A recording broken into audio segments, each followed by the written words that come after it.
নমস্কার, ঠিক সন্ধ্যে 6টা নিউজ 18 বাংলায় জেলা থেকে সরাসরি নিয়ে আপনাদের সঙ্গে রয়েছে আমি তমশ্রী। 9 আগস্ট ঘটনার দিন, যেদিন আরজি করে তরুণী চিকিৎসককে ধর্ষণ করে খুন ঘটনা, এবং আগামীকাল 9 সেপ্টেম্বর ঘটনার 1 মাস এবং আগামীকাল সুপ্রিম শুনানি। গোটা দেশ তাকিয়ে রয়েছে সেই সুপ্রিম শুনানির দিকে, কিন্তু তার আগের দিনে রাত জাগা কর্মসূচি। ইতিমধ্যেই বিভিন্ন জায়গায় মিছিল শুরু হয়ে গিয়েছে, বিচারের দাবিতে পথে নেমেছে টলিপাড়া। যে ছবি আপনারা দেখতে পাচ্ছেন, টালিগঞ্জের ছবি এই মুহূর্তে দেখাচ্ছি। টালিগঞ্জে ট্রাম ডিপো থেকে হাজরা মোড় পর্যন্ত টলিপাড়ার মিছিল ইতিমধ্যেই শুরু হয়েছে।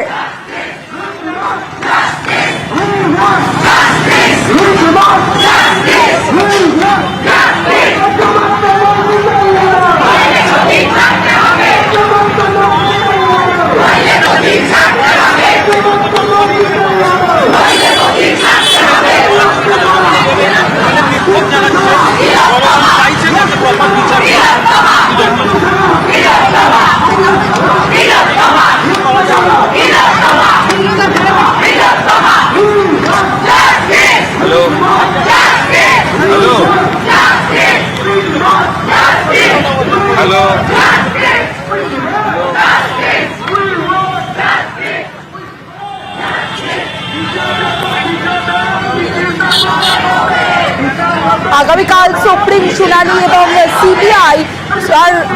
সিবিআই কপি জমা দেওয়ার আগে সেই ছবি আপনাদের স্ট্যাটাস রিপোর্ট যে জমা দেবে সিবিআই আগামীকাল, এবং তার আগের রাতের ছবি আজ রাত জাগা কর্মসূচি।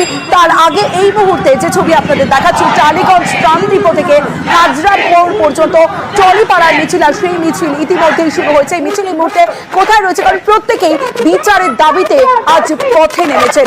মানুষ রয়েছে আমার সঙ্গে। মানুষ, এই মুহূর্তের আপডেট জানবো তোমার কাছ থেকে। একদম অবশ্যই টালিগঞ্জ ট্রাম ডিপো থেকে যে মিছিল শুরু হয়েছে টলিউডের কলাকুশলীদের, সেই মিছিলে আমরা দেখতে পাচ্ছি যে তাদের হাতে যে ব্যানার রয়েছে, কবে হবে বিচার, অর্থাৎ আরজি করে বিচার কবে হবে, এই আর্জি নিয়ে তারা কিন্তু আজকে এই টালিগঞ্জ ট্রাম ডিপো থেকে শুরু করে হাজরা মোড় পর্যন্ত মিছিল করছেন। এবং যেটা বলছেন কিছুক্ষণ আগে অপরাজিতা আর্য, বাদশা মৈত্র, রাহুল যারা রয়েছেন তাদের সকলের সঙ্গে কথা হলো, তারা বলছেন যে আমরা টলিউডের কলাকুশলীরা এখানে রং দল মত নির্বিশেষে পথে নেমেছি। হয়তো ভারতবর্ষে এর আগে এরকম কোনো আন্দোলন বা সমাবেশ বা এরকম কোনো প্রতিবাদী ভাষা উঠে এসেছে বলে জানা নেই, কারণ আমরা আন্দোলনটাকে একদমই রাজনৈতিকরণ করছি না, এবং আমরা সবাই তিলোত্তমার বিচার চেয়ে পথে নেমেছি, যেটা বলছে নির্যাতিতার পরিবার যাতে জাস্টিস পায়, এবং আগামীকাল একটা শুনানি রয়েছে সমষ্টি। তাই এরা আশাবাদী, বলছে যে একটু ঢিলে হচ্ছে দিকে, কিন্তু আমরা আশাবাদী যে একটা ন্যায়ের আলো আমরা দেখতে পাবো, এবং সেই দাবি নিয়ে কিন্তু এই মুহূর্তে পথে নেমেছেন অপরাজিতা আর্য থেকে ফাল্গুনী চট্টোপাধ্যায়, সোহাগ সেনের মতো সিনিয়র পার্সন থেকে শুরু করে সেই প্রজন্মের জয়জিৎ, রাহুল প্রত্যেকে পথে নেমেছেন। এবং তারা বলছেন যে তিলোত্তমার খুনিকে টলিপাড়া জানতে চায়, এমনই একটা প্ল্যাকার্ড নিয়ে তারা বেরিয়েছেন। টলিপাড়া জানতে চায় তিলোত্তমার খুনি কোথায়, এই ফ্লেক্স ব্যানার সঙ্গে নিয়ে পথে প্রতিবাদে টলিপাড়া। নামছি তো শুধু আমরা না, প্রবীণ ডাক্তাররা নামছেন, নবীন ডাক্তাররা নামছেন, স্বাস্থ্যকর্মীরা নামছেন, শিক্ষক, মানে এমন কোনো পেশা নেই যেটা আলাদা করে নামেনি।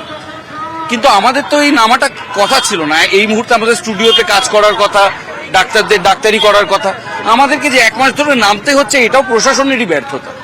রুগীর চিকিৎসা না পাওয়া আমাদের যত না বুকে বাজে, তার থেকে অনেক গুণ বেশি বুকে বাজে একজন ডাক্তারের। তো ডাক্তারদের দেয়ালে পিঠ থেকে না গেলে তারা নিশ্চয়ই আজকে এই জায়গায় থাকতেন না। তো ডাক্তারদের দিকটা আমাদের ভাবতে হবে। আমাদের আরেক প্রতিনিধি ইরণ রায়বর্মন রয়েছে আমার সঙ্গে, ইরণের সঙ্গে কথা বলবো। ইরণ, যে ছবি আমরা দেখতে পাচ্ছি, অনেক নামী পরিচিত মুখরা যেমন রয়েছেন, অন্যদিকে আমরা দেখতে পাচ্ছি ছোট ছোট কলাকুশলীরাও কিন্তু এই প্রতিবাদ মিছিলে সামিল হয়েছে। দেখো, এই টলিউডের অভিনেতা অভিনেত্রীর সঙ্গে তারা টেকনিশিয়ান হিসেবে কাজ করেন, এরকম প্রচুর মানুষ আছেন যারা পথে নেমেছেন। এর আগেও তারা পথে নেমেছিলেন, এবং জাস্টিস ফর আরজিকর, তার আরজিকরের নারকীয় ঘটনার প্রতিবাদে তারা আরো একবার পথে নামলেন। দুটি ব্যানার রয়েছে, একটি ব্যানারে লেখা রয়েছে টলিপাড়া জানতে চায় তিলোত্তমার খুঁজি কোথায়, এই ব্যানার সামনে রেখেই কিন্তু টলিউডের যারা অভিনেত্রী যারা আছেন মূলত তারা সামনে রয়েছেন। এবং তারপরে আরো একটি ব্যানার রয়েছে, যে ব্যানারে কিন্তু অবশ্যই লেখা হচ্ছে যে খুনি কোথায় এবং কবে বিচার হবে, সুবিচার কবে আসবে। অর্থাৎ বিচারের দাবিতে তারা পথে নেমেছেন। ইরন, একটু জানতে চাইবো, যারা এই প্রতিবাদে সামিল হয়েছেন, আগামীকাল সুপ্রিম শুনানি রয়েছে, তার আগের দিন তারা কি বলতে চাইছেন, যদি তাদের বক্তব্য একটু নেওয়া যায়। ইতিমধ্যেই আমরা কথা বলেছি প্রত্যেকে যারা এসেছেন তাদের বেশিরভাগ মানুষের সঙ্গে, তারা বলছেন বিচারের উপর তাদের আস্থা আছে, কিন্তু তাদের অনেকেরই প্রশ্ন যে এখনো পর্যন্ত 1 মাস হতে চললো, একজনকে গ্রেফতার করা হয়েছে, এছাড়া কিন্তু তার কোনো আপডেট বা ইনফরমেশন তাদের কাছে এসে পৌঁছচ্ছে না বা সংবাদ মাধ্যমে প্রকাশিত। একদম ইরন, সঙ্গে থাকো। কবে বিচার হবে জানি না, এটুকু জানি বিচার না পাওয়া অব্দি রাস্তা ছাড়বো না। রাস্তায় নেমে যখন পড়েছি 1 ইঞ্চি জমি ছাড়বো না। তোমরা কালকে যে একটা শুনানি আছে কি অপেক্ষা করছি, আশা করছি, আশা তো ছাড়ছি না। তারপর দেখা যাক, যদি শুনানির ফল আশানুরূপ না হয়, যদি মনে হয় গোলমাল, আশা করছি হবে না। সুপ্রিম কোর্টের প্রতি আমাদের আস্থা আছে, দেখা যাক। একদম, এবং তোমরা সকলে পথে নেমেছো, কোথাও যেন দেওয়ালে পিঠ থেকে গেছিল, তাই তো? একদমই তাই। এটাই বলার আছে যে আমরা প্রতিবাদ করতে নেমেছি, যতক্ষণ আমরা বিচার পাচ্ছি ততক্ষণ আমরা লড়ে যাবো, ব্যাস এইটুকু। কতটা আশাবাদী কাল তো একটা শুনানি হয়েছে? এখনো পর্যন্ত অনেকটাই আশাবাদী হয়ে আছে, ওই জন্যই নেমেছি পথে। যতদিন না আমরা বিচার পাচ্ছি ততদিন আমরা লড়াই চালিয়ে যাবো।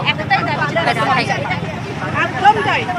1 মাস হয়ে গেলে এখনো বিচার পাইনি, লজ্জা লাগে, যে ভুলগুলো আমরা দেখতে পাচ্ছি